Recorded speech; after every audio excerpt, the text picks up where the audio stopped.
ಎಲ್ರಿಗೂ ನಮಸ್ಕಾರ. ಗೆಳತಿ ಯೂಟ್ಯೂಬ್ ಚಾನಲ್ಗೆ ಮತ್ತೊಮ್ಮೆ ಸ್ವಾಗತ. ಬನ್ನಿ ಸ್ನೇಹಿತರೆ, ಹುಣ್ಣಿಮೆ ದಿನ ಮಾಡುವಂತ ಇನ್ನೊಂದು ಸರಳವಾದ ಪೂಜೆ ಬಗ್ಗೆ ಮಾಹಿತಿಯನ್ನ ತಿಳಿಸ್ಕೊಡ್ತಾ ಇದ್ದೀನಿ. ಪ್ರತಿ ತಿಂಗಳು ಬರುವಂತ ಹುಣ್ಣಿಮೆ ತನ್ನದೇ ಆದಂತ ವಿಶೇಷತೆಯನ್ನ ಹೊಂದಿರುತ್ತೆ.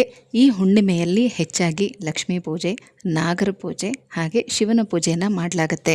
ಆರೋಗ್ಯ ಸಮಸ್ಯೆ, ಹಣದ ಸಮಸ್ಯೆ ಮತ್ತೆ ದೋಷ ನಿವಾರಣೆಗಾಗಿ ಈ ಪೂಜೆಗಳನ್ನ ಮಾಡಲಾಗುತ್ತೆ. ಅಂದ್ರೆ ಹುಣ್ಣಿಮೆಯಲ್ಲಿ ಮಾಡೋದು ದೋಷ ನಿವಾರಣೆಗಾಗಿ.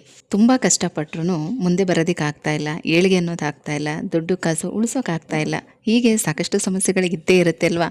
ಇನ್ನು ನೋಡೋದು ಚೆನ್ನಾಗಿದ್ರು ಮದುವೆ ಸೆಟ್ ಆಗ್ತಿಲ್ಲ, ಮದುವೆ ಆದ್ರೂ ಮಕ್ಕಳಾಗ್ತಿಲ್ಲ, ಚೆನ್ನಾಗಿ ಓದಿದ್ರೂ ಕೆಲಸ ಸಿಗ್ತಿಲ್ಲ. ಹೀಗೆ ಏನಾದ್ರೂ ಒಂದು ಇದ್ದೇ ಇರುತ್ತೆ. ಪ್ರತಿಯೊಂದಕ್ಕೂ ಕೂಡ ಸರಳವಾದ ಪರಿಹಾರ ಇದ್ದೇ ಇರುತ್ತೆ. ನಾವು ಶ್ರದ್ಧೆ ನಂಬಿಕೆಯಿಂದ ಮಾಡಬೇಕು ಅಷ್ಟೇ. ಬನ್ನಿ ಈಗ ಈ ಹುಣ್ಣಿಮೆ ದಿನ ನಾಗರ ಪೂಜೆ ಮತ್ತೆ ಲಕ್ಷ್ಮೀ ಪೂಜೆ ಮಾಡಬಹುದು. ಅದೇ ರೀತಿ ಅರಳಿ ಮರದ ಪೂಜೆ ಕೂಡ ತುಂಬಾನೇ ವಿಶೇಷ, ತುಂಬಾನೇ ಸರಳವಾದ ವಿಧಾನ. ಅರಳಿ ಮರ ಅಂತಂದ್ರೆ ಸಾಕ್ಷಾತ್ ಗುರುಗಳ ತತ್ವ ಇರುವಂಥದ್ದು. ಹಾಗಾಗಿನೇ ಮದುವೆ ನಿಧಾನ ಆಗ್ತಾ ಇದೆ ಅಥವಾ ಯಾವುದೇ ಕೆಲಸ ಕಾರ್ಯದಲ್ಲಿ ಏಳಿಗೆ ಇಲ್ಲ ಅಂದ್ರೆ ಅರಳಿ ಮರದ ಪೂಜೆ ಮಾಡೋದು, ಅರಳಿ ಮರದ ಪ್ರದಕ್ಷಿಣೆ ಹಾಕೋದಕ್ಕೆ ಹೇಳ್ತಾರೆ. ಸಾಮಾನ್ಯವಾಗಿ ಧನುರ್ಮಾಸದಲ್ಲಿ ಪ್ರತಿಯೊಬ್ಬರು ಕೂಡ ಅರಳಿ ಮರದ ಪೂಜೆನ ಮಾಡ್ತೀವಿ ಅಲ್ವಾ. ಅದೇ ರೀತಿ ಪ್ರತಿ ಹುಣ್ಣಿಮೆಗೂ ಕೂಡ ಬೆಳಗ್ಗೆ 7 ಗಂಟೆ ಒಳಗಾಗಿ ಅರಳಿ ಮರದ ಪೂಜೆ ಮಾಡಿ ಅರಳಿ ಮರದ ಬುಡದಲ್ಲಿ 2 ಮಣ್ಣಿನ ದೀಪಗಳು, ಸಾಸಿವೆ ಎಣ್ಣೆನ ಹಾಕಿ ದೀಪ ಹಚ್ಚಬೇಕು. ಇದರಿಂದ ಜಾತಕದಲ್ಲಿ ಏನಾದರೂ ಸಣ್ಣ ಪುಟ್ಟ ದೋಷಗಳಿದ್ರೆ ಅದು ನಿವಾರಣೆ ಆಗತ್ತೆ. ನೀವು ಅಂದ್ಕೊಂಡಿರುವಂಥ ಕೆಲಸ ಕಾರ್ಯಗಳೆಲ್ಲ ನಿಮ್ಮ ಕೈಗೂಡುತ್ತೆ. ಅತಿ ಮುಖ್ಯವಾಗಿ ಹಣದ ಸಮಸ್ಯೆಗಳು ನಿವಾರಣೆ ಆಗುತ್ತೆ. ಮನಿ ರಿಲೇಟೆಡ್ ಏನೇ ಪ್ರಾಬ್ಲಮ್ಸ್ ಇದ್ರೂ ಕೂಡ, ಯಾರಿಗಾದ್ರೂ ದುಡ್ಡು ಕೊಟ್ಟಿರ್ತೀರಾ ಅದು ವಾಪಸ್ ಬರ್ತಾ ಇರಲ್ಲ, ಅಥವಾ ನಿಮ್ಮ ಸಾಲಗಳೇ ಬೇಗ ತೀರಕ್ಕಾಗ್ತಾ ಇಲ್ಲ ಅಂದರೂ ಕೂಡ ಬಿಸ್ನೆಸ್ಸಲ್ಲಿ ಇಂಪ್ರೂವ್ಮೆಂಟ್ ಆಗಬೇಕು. ಈ ಥರದ್ದೆಲ್ಲ ಏನೇ ಮನಿ ರಿಲೇಟೆಡ್ ಪ್ರಾಬ್ಲಮ್ಸ್ ಇದ್ರೂ ಕೂಡ ತುಂಬ ಬೇಗ ಸಾಲ್ವ್ ಆಗುತ್ತೆ. ಪ್ರತಿ ಹುಣ್ಣಿಮೆಗೂ ಕೂಡ ಇದೇ ರೀತಿ ಮಾಡಬೇಕು.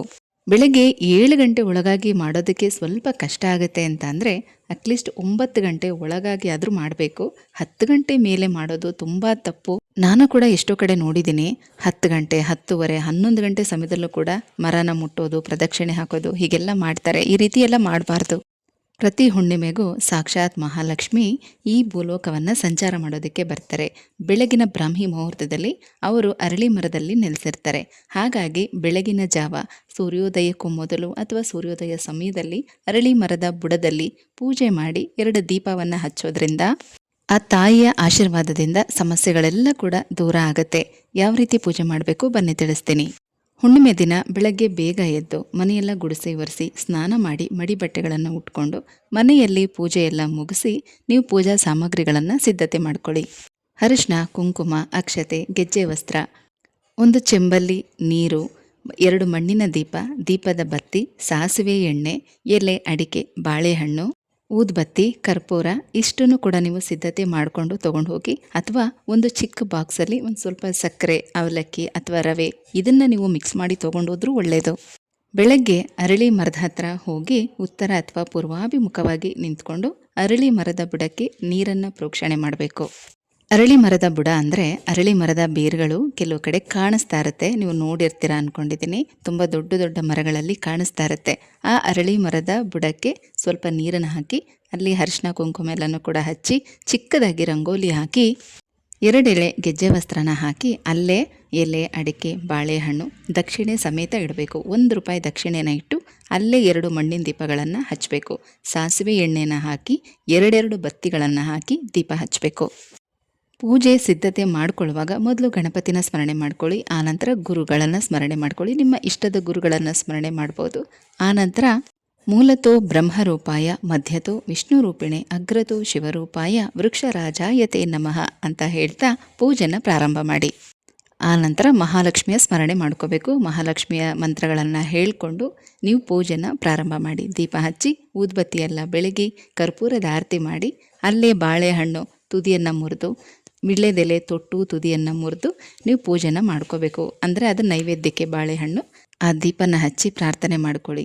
ಇವತ್ತಿಂದ ನನ್ನ ಕಷ್ಟಗಳೆಲ್ಲ ಕಳೀತು, ನೆಮ್ಮದಿಯಾಗಿ ಸುಖ ಜೀವನ ನಾನು ನಡೆಸ್ತಾ ಇದ್ದೀನಿ, ನನಗೆ ಯಾವುದೇ ರೀತಿ ಹಣದ ಸಮಸ್ಯೆ ಇಲ್ಲ ಅಂತ ಹೇಳಿಬಿಟ್ಟು ಆ ಮಹಾಲಕ್ಷ್ಮಿನ ಪ್ರಾರ್ಥನೆ ಮಾಡ್ಕೊಂಡು ಬನ್ನಿ. ನಾವು ಯಾವಾಗಲೂ ಅಷ್ಟೇ ದೇವ್ರ ಹತ್ರ ಬೇಡ್ಕೊಳ್ಳುವಾಗ ಕಷ್ಟಗಳನ್ನು ಹೇಳೋ ಬದಲು ಪಾಸಿಟಿವ್ ಆಗಿ ಹೇಳಿಬಿಟ್ಟು ಬರಬೇಕು.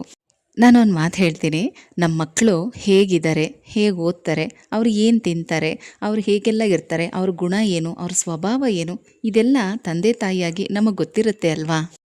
ಇನ್ನು ನಮ್ಮನ್ನು ಸೃಷ್ಟಿ ಮಾಡಿ ನಮ್ಮ ಕರ್ಮದ ಅನುಸಾರವಾಗಿ ನಮಗೆ ಫಲವನ್ನು ಕೊಡ್ತಾ ಇರುವಂಥ ಆ ದೇವರಿಗೆ ನಾವು ಯಾವ ಪರಿಸ್ಥಿತಿಲಿ ಇದ್ದೀವಿ ಅನ್ನೋದು ಗೊತ್ತಿರುತ್ತೆ ಅಲ್ವಾ.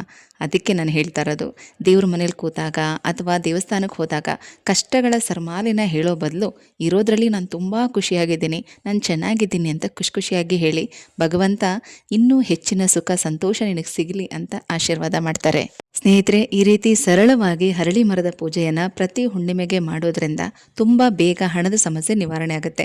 ನಿಮಗೆ ಇಷ್ಟೆಲ್ಲ ಪೂಜಾ ಸಾಮಗ್ರಿಯನ್ನು ಸಿದ್ಧ ಮಾಡಿಕೊಂಡು ಹೋಗಿ ಪೂಜೆ ಮಾಡೋದು ಕಷ್ಟ ಆಗುತ್ತೆ ಅಥವಾ ಅರಳಿ ಮರ ದೂರ ಇದೆ ಅಂತ ಅನ್ನೋರು 2 ದೀಪಗಳನ್ನು ತೊಗೊಂಡು ಹೋಗಿ ಅಲ್ಲಿ ಹಚ್ಚಿ ನೀವು ಪ್ರದಕ್ಷಿಣೆ ಹಾಕಿ ನಮಸ್ಕಾರ ಮಾಡ್ಕೊಂಡು ಬಂದರೂ ಕೂಡ ಸಾಕು.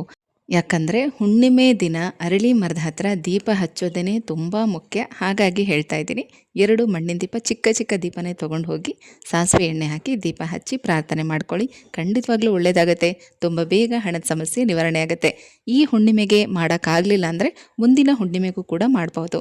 ಇದನ್ನು ನೆನಪಿಟ್ಕೊಂಡು 5 ಅಥವಾ 8 ಹುಣ್ಣಿಮೆಗಳನ್ನು ಬಿಡದ ಹಾಗೆ ಮಾಡ್ಕೊಂಡು ಬನ್ನಿ. ಮತ್ತೆ ಸಿಗ್ತೀನಿ, ಹೋಗಿ ಬರಲಾ?